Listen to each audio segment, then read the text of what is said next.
बांग्लादेश में मंदिरों में तोड़फोड़ और हिंसा के विरोध में गाजियाबाद में 20 दिनों के दौरान विभिन्न हिंदू संगठनों की तरफ से 2 बार हाथों में नारों की तख्ती लिए लोग सड़कों पर उतरे हैं और इस दौरान ही एक स्कूल की हिंदू टीचर का धर्मांतरण कराने के प्रयासों का पर्दाफाश भी हुआ और मामला पुलिस तक पहुंचा। इससे पहले भी गाजियाबाद में इस तरह की घटनाएं होती रही हैं। जिस दिन गाजियाबाद में टीचर वाला मामला सामने आया, मैं दुनिया के सबसे बड़े मुस्लिम देश इंडोनेशिया में था, जहां कुल आबादी के 87% लोग मुसलमान हैं। वहां हिंदुओं की आबादी मात्र लगभग 0.25% है, लेकिन उन्हें किसी तरह का खतरा या तनाव कभी महसूस नहीं होता। वहां का हिंदू जातीय भेदभाव का शिकार भी नहीं है।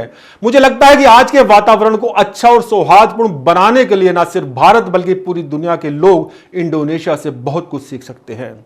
नमस्कार दोस्तों, वीवीआईपी न्यूज के इस नए एपिसोड में एक बार फिर से मैं राज कौशिक आपका स्वागत करता हूं, आपको प्रणाम करता हूं। मित्रों, गाजियाबाद जैसे दिल्ली से लगे शहर में, जो कि पूरी तरह से भाजपा का प्रभाव वाला क्षेत्र है और जहां सभी जनप्रतिनिधि भाजपा के हैं, वहां भी हिंदू संगठनों का सड़कों पर उतरना, बाजारों में रैली निकालना, धरना प्रदर्शन करना, नारेबाजी करना काफी हद तक आश्चर्यजनक और गंभीर लगता है।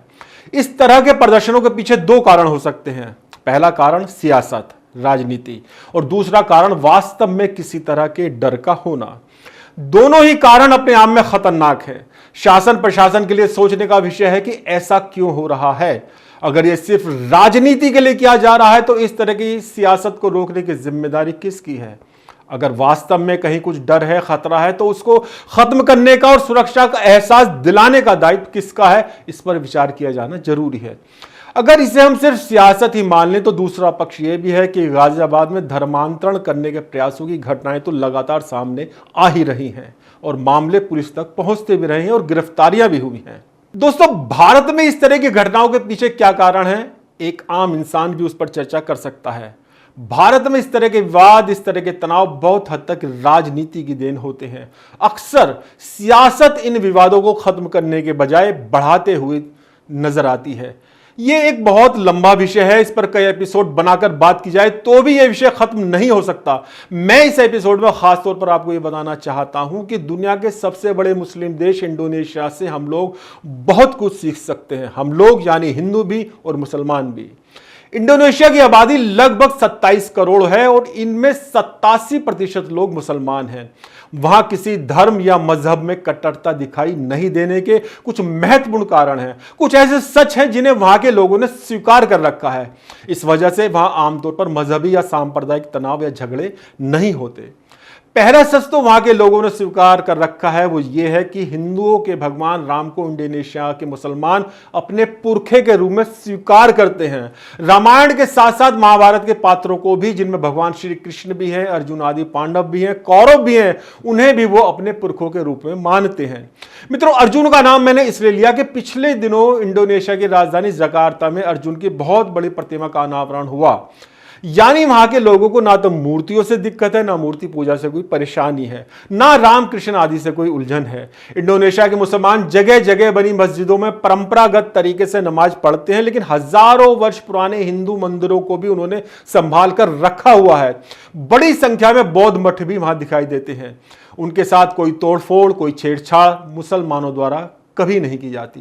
वो उन्हें अपनी प्राचीन धरोहर के रूप में संभाल कर रखे हुए हैं और ये मंदिर और मठ इंडोनेशिया के पर्यटन को बढ़ावा देने में महत्वपूर्ण भूमिका भी निभा रहे हैं। मित्रों, इंडोनेशिया की एक विशेषता यह भी है कि वहां शहरों के मकानों और अन्य पक्के भवनों पर आज भी भारतीय गांवों के कच्चे मकानों की तरह खपरेल की छत दिखाई देती है।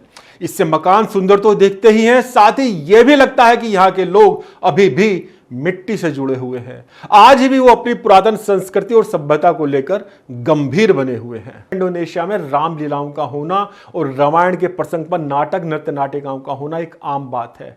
इस नृत्य नाटिका को वहां रामायण बेले कहा जाता है। विशेष बात यह है कि रामलीलाओं में मुस्लिम कलाकार ही अभिनय करते हैं। राम, लक्ष्मण, सीता, हनुमान आदि पात्र बनने वाले कलाकार मुस्लिम ही होते हैं और इन्हें देखने वालों में भी मुस्लिम दर्शक शामिल होते हैं। रामायण पर आधारित ऐसे ही एक नृत्य नाटिका को देखने का सौभाग्य मुझे भी मिला। इंडोनेशिया की सांस्कृतिक नगरी योग्यकर्ता में पिछले दिनों मोरारी बापू राम कथा करने गए थे। एक श्रोता के रूप में मैंने भी इस राम कथा का आनंद लिया।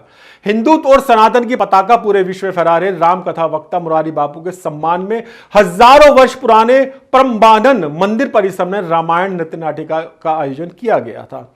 बेहद आकर्षक परिधान धारण किए मुस्लिम कलाकारों की यह रामलीला देखने लायक है। आगे बढ़ने से पहले मैं इस रामायण नृत्य नाटिका के कुछ अंश आपको दिखाना चाहता हूं।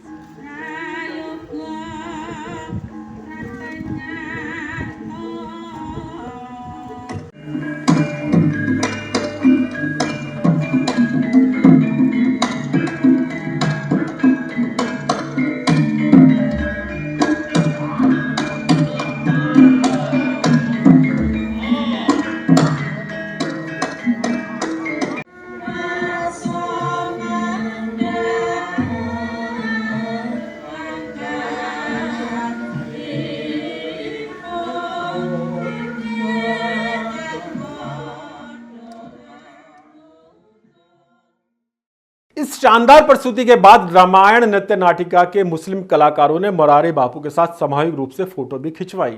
दोस्तों, इंडोनेशिया में सबसे बड़े हिंदू मंदिर परिसर का नाम लोरो जोंग ग्रांग है, जिसमें 240 मंदिर बने हुए हैं। 3 केंद्रीय मंदिरों की दीवार पर रामायण की सभी प्रमुख घटनाओं का चित्रात्मक वर्णन करने के लिए जटिल और शानदार नक्काशी भी की गई है। दोस्तों, इंडोनेशिया के लोगों से हम भारतवासी बहुत कुछ सीख सकते हैं।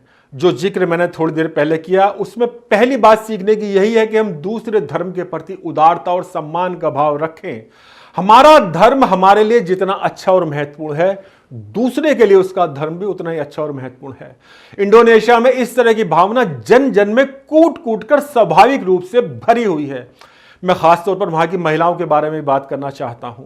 भारत में मुस्लिम महिलाओं की स्थिति को लेकर बहुत कुछ कहा जाता है, उससे बहुत कुछ राजनीति भी होती है। मैं उसका जिक्र ना करते हुए इंडोनेशिया में मुस्लिम महिलाओं की क्या स्थिति है उसके बारे में आपको बताना चाहता हूं और कहना चाहता हूं कि इससे भी हम लोगों को बहुत कुछ सीखना चाहिए। इंडोनेशिया में आम मुस्लिम महिला बड़ी संख्या में दफ्तरों में, होटलों में, दुकानों पर, बाजारों में काम करती दिखाई देती हैं। आमतौर पर वो अपनी परंपरागत वेशभूषा में होती हैं, जिसमें वो सर को ढके ही रहती हैं। इंडोनेशिया की मस्जिदों में भी महिलाएं ज्यादा संख्या में दिखाई देती हैं। जिस तरह से भारत के मंदिरों में महिलाएं ज्यादा संख्या में जाती हैं, इसी तरह से इंडोनेशिया की मस्जिदों में महिलाएं ज्यादा संख्या में जाती हैं। सत्संग की तरह सामूहिक रूप से धार्मिक बातें भी वो करती हैं। इंडोनेशिया में जब महिलाओं को काम करने की आजादी मिली हुई है, वहीं धार्मिक आजादी भी उनके पास है। बड़े बड़े हवाई अड्डों में नमाज के लिए महिलाओं के लिए अलग से स्थान बने हुए हैं।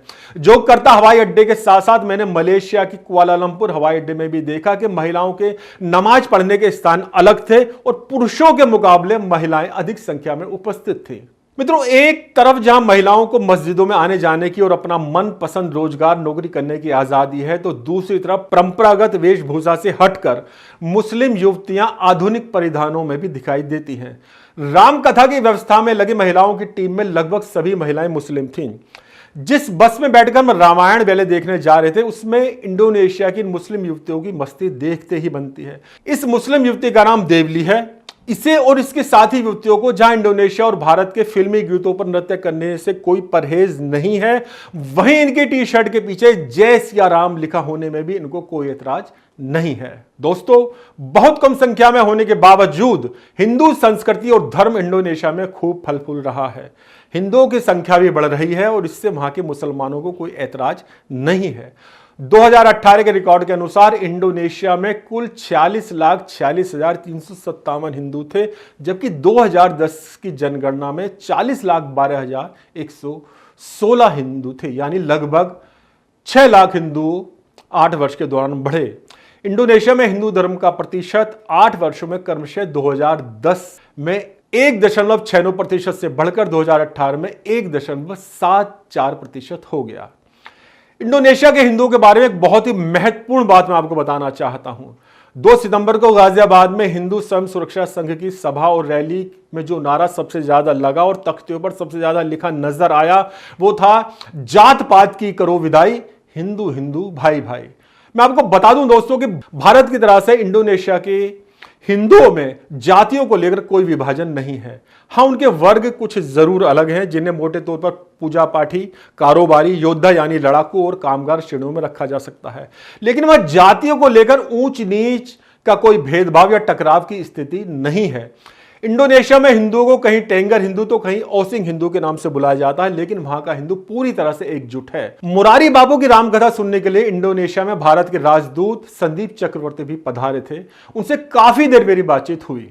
उन्होंने बताया कि भारत से आकर बसने वाले हिंदुओं की संख्या बामुश्किल 15-20 हजार ही है, जबकि बाकी सभी हिंदू इंडोनेशिया के मूलवासी हैं, इसलिए वो भारत वाली किसी जाति के बंधन में बंधे हुए नहीं है।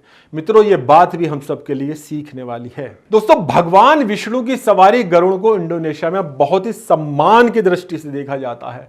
इंडोनेशिया के राष्ट्रीय प्रतीकों में गरुड़ भी शामिल है। इंडोनेशिया की एयरलाइंस का नाम जहां गरुड़ एयरलाइंस है, वहीं इस नाम से अन्य ट्रेवलिंग सर्विस भी दिखाई दे जाती है। जिस बस में हम होटल से एयरपोर्ट तक आए, उस पर भी गरुड़ ट्रेवल कंपनी का पोस्टर चिपका हुआ था। इंडोनेशिया के बारे में एक और विशेष बात यह है कि कुछ वर्षों पूर्व तक वहां के 20,000 के नोट पर गणेश का चित्र छपा हुआ था। वहां के लोगों ने उन नोटों को अभी भी संभाल कर रखा हुआ है। मैंने 20,000 का नोट कहा तो कुछ लोग चौंक सकते हैं, लेकिन चौंकने की बात इसलिए नहीं क्योंकि इंडोनेशिया में 1,000, 2,000, 5,000, 10,000, 50,000 और 1 लाख के नोट चलते हैं। भारत का 1 रुपया इंडोनेशिया के लगभग 187 रुपए के बराबर है। वहां की मुद्रा को रुपया कहा जाता है। आखिर में मैं इंडोनेशिया के लोगों की एक और विशेषता के बारे में आपको बताना चाहता हूं। इससे भी हम सभी भारतवासियों को बहुत कुछ सीखने की जरूरत है। वो विशेषता है वहां के लोगों का सिविक सेंस, वहां के लोगों का ट्रैफिक सेंस और वहां के लोगों का स्माइलिंग फेस। इंडोनेशिया की आबादी के बारे में मैंने बताया है कि वहां 100 में से लगभग 87 लोग मुस्लिम हैं। वहां सिविक सेंस की स्थिति यह है कि सड़कों पर, गलियों में या बाजारों पर आपको कहीं भी कूड़ा करकट दिखाई नहीं देगा। वहां के लोग बेहद साफ सफाई के साथ रहते हैं।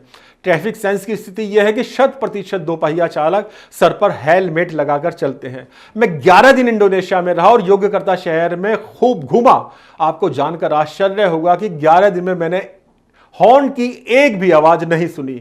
जोग्यकर्ता का एयरपोर्ट शहर से लगभग 40 किलोमीटर की दूरी पर है। एयरपोर्ट से आते और जाते हुए कहीं भी हॉर्न की आवाज सुनाई नहीं दी। ऐसा नहीं कि वहां जाम नहीं लगता, जाम लगता है, लेकिन लोग अपनी लाइन में खड़े रहते हैं और हॉर्न बजाकर ध्वनि प्रदूषण नहीं फैलाते। हिंदू मुस्लिम के विवाद में उलझे हम सभी लोगों के लिए सीखने लायक बात है।